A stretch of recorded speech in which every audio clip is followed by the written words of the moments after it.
Hi friends, good morning. இன்றைக்கி என்ன இன்றைக்கி மண்டே மார்னிங். இன்றைக்கி என்ன லஞ்ச் பாக்ஸ் அந்த டிஃபன்னா ரெண்டுமே இன்றைக்கி இட்லி தான்.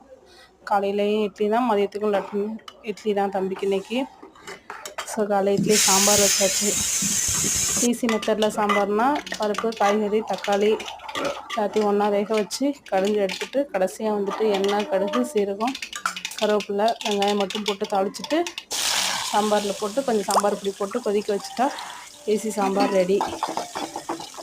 அவ்வளோதான், அதோட சாம்பார் முடிஞ்சது. அதுக்கப்புறம் காலையிலே எங்கள் வீட்டுக்காரருக்கு கொஞ்சம் கோல்டாக இருக்குன்னதும் முருங்கீரை சூப்பு ஈஸி மெத்தடில் சும்மா கொஞ்சம் எண்ணெய், கடுகு, சீரகம்,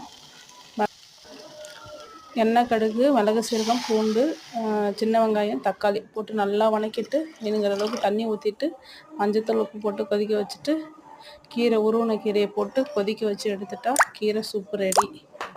ஈஸியாக குயிக்காக செஞ்சிடலாம். ட்ரை பண்ணி பாருங்கள். நிறைய பேர் நம்ம வீடியோ பார்க்குறீங்க, ஆனால் சப்ஸ்கிரைப் பண்ண மாட்டேங்கிறீங்க, லைக் பண்ண மாட்டேங்கிறீங்க. கொஞ்சம் சப்போர்ட் கொடுங்க. அவ்வளோதான், முடிஞ்சது. கீரை சூப் ரெடி. சூப்பராக இருந்துச்சு. குடிக்கும்போது கொஞ்சம் பெப்பர் எக்ஸ்ட்ரா போட்டுக்கிட்டிங்கன்னா நல்லாயிருக்கும். அவ்வளோதான், கீரை முடிஞ்சிச்சு. தம்பிக்கு ஸ்கூலுக்கு இட்லி, சாம்பார், வாழைப்பழம். அவ்வளோதான், முடிச்சாச்சு. தேங்க்யூ, பாய். இட்லி நல்லா சாஃப்டாக இருந்துச்சு. நேற்று அரைச்ச மாவு தான். அந்த வீடியோ பாருங்கள்.